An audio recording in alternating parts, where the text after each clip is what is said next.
होली की आत्मा। बचपन से शहर में रहने वाला मनोज इस साल होली की छुट्टियों में अपने गांव दुर्गापुर वापस आता है, जहां उसे देख पूरा गांव खुशी से झूम उठता है। जब गया था तब इतना सा था और अब देखो कितना बड़ा हो गया है। हाँ सरपंच जी, जब मैं गया था तब आप भी बहुत जवान थे और अब देखो कितने बूढ़े हो गए हैं आप। चलो चलो बढ़िया है। बच्चा घर वापस आ गया। इसी खुशी में आज रात पार्टी होगी। क्या बात है, गांव में भी पार्टियां होने लगी। वैसे अगर पार्टी की बात है तो आज क्यों सीधा होली पार्टी करते हैं। होली पार्टी की बात सुन चहल पहल में अचानक सन्नाटा छा जाता है, जिसे देख मनोज को कुछ अजीब लगता है, लेकिन तभी सरपंच बात पलट देता है। अब बहुत देर हो गई, चलो सब अपने घर चलो, पार्टी के बारे में कल सोचेंगे।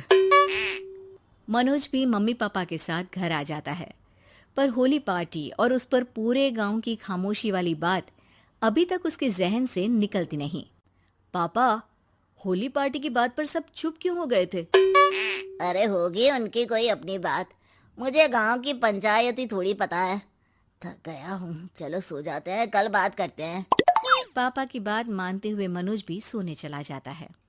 आज तो छुपा लिया, लेकिन हफ्ते बाद जब होली का दिन आएगा तब इसे कैसे रोकोगे। अगली सुबह सूरज के साथ ही मनोज भी गांव घूमने निकल जाता है, जिस पर रास्ते में उसे अपनी ही उम्र के कुछ लड़के भी मिलते हैं, जिनसे दोस्ती कर अब वो उनके साथ घूमने लगता है। इसी तरह कुछ दिन बीत जाते हैं और होली नजदीक आने लगती है। दोस्तों, होली में 4 दिन ही बचे हैं, पर गांव में उसकी कोई तैयारियां क्यों नहीं दिख रही। क्योंकि यहाँ होली नहीं मनाई जाती। अरे पर ऐसा क्यों। वो राजा भूषण। अरे तुम 4 दिन के लिए आए हो, क्या इतना सोच रहे हो। चलो कुछ खाने चलते हैं। इसी के साथ एक बार फिर होली की बात को टलते हुए देख मनोज को शक होने लगता है। वो घर पहुंचते ही इंटरनेट पर अपने गांव और राजा भूषण के बारे में जानकारी निकालने लगता है। क्या? मुझे आज तक ये नहीं पता था। ऐसा कैसे? किसी ने मुझे कुछ बताया क्यों नहीं?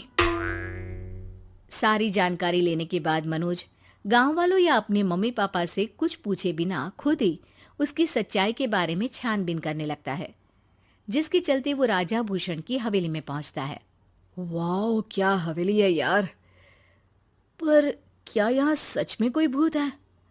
हेलो भूत जी, कोई है क्या?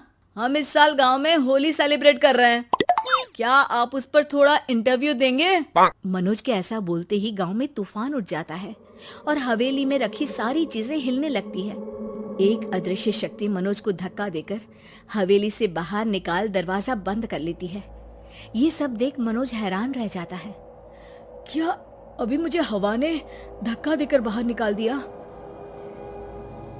मेरे होते हुए इस गांव में कभी होली नहीं मन सकती, इसलिए दोबारा ऐसी कोशिश भी मत करना, अंजाम बुरा होगा। आवाज सुन मनोज हैरानी से इधर उधर देखने लगता है, पर उसे कोई दिखाई नहीं देता। वो गांव वापस आ जाता है, जहां तूफान की वजह से सब कुछ तहस महस हो चुका होता है। आखिर ये तूफान आया कैसे? ना ऐसा कोई मौसम था और ना ही हमने होली का त्योहार मनाने की बात की थी। सरपंच की बात पर कोई रिएक्शन दिए बिना मनोज चुपचाप अपने घर चला जाता है। इस तरह देखते ही देखते होली का दिन भी आ जाता है और मनोज रंग लेकर गांव में निकल जाता है, लेकिन गांव पूरी तरह खाली होता है। अरे त्योहार का दिन है, धूमधाम की जगह मातम क्यों मनाया हुआ है? मनोज की आवाज सुन सब अपने घर की खिड़कियां खोल के घर के अंदर से ही उसे वापस जाने के लिए कहने लगते हैं, पर वो किसी की नहीं सुनता। तुझे पहले भी समझाया था, अगर होली खेलने की कोशिश भी की तो अच्छा नहीं होगा। अरे बात मान लो बेटा, तुम्हें सच नहीं पता। मुझे सब पता है। सालों पहले इस राजा ने एक अंधविश्वास फैलाया और आप लोग आज तक उसे मानते आ रहे हो। अरे बेटा, जब तुम पैदा भी नहीं हुए थे उससे भी बहुत पहले से इस गांव पर होली का श्राप है। अगर गांव में होली का त्योहार मनाया जाता है तो प्रलय आना पक्की बात होती है। राजा भूषण इस सब में नहीं मानते थे और त्योहार मनाने लगे, जिसके चलते होली वाले ही दिन पहले उनके बेटे की और फिर उनकी मृत्यु हो गई। तभी से गांव की रक्षा के लिए उनकी आत्मा उस हवेली में रह रही है। सबकी बातें सुन मनोज उलझन में पड़ जाता है। सोचना भी मत मनोज, अगर तुमने इस परंपरा को तोड़ने की कोशिश भी की तो उसका परिणाम इस गांव और गांव के लोगों के लिए अच्छा नहीं होगा।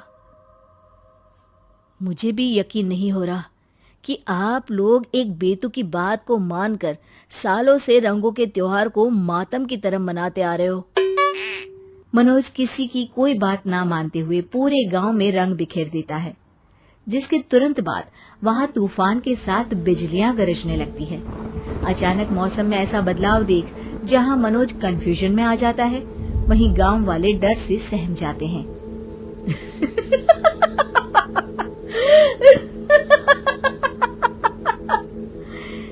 इस लड़के ने हमारे जैसे सिर्फ अपने स्वार्थ के लिए नहीं बल्कि पूरे गांव की खुशियों के लिए यहाँ होली मनाई है, जिस वजह से अब इस गांव पर होली का श्राप टूटता है।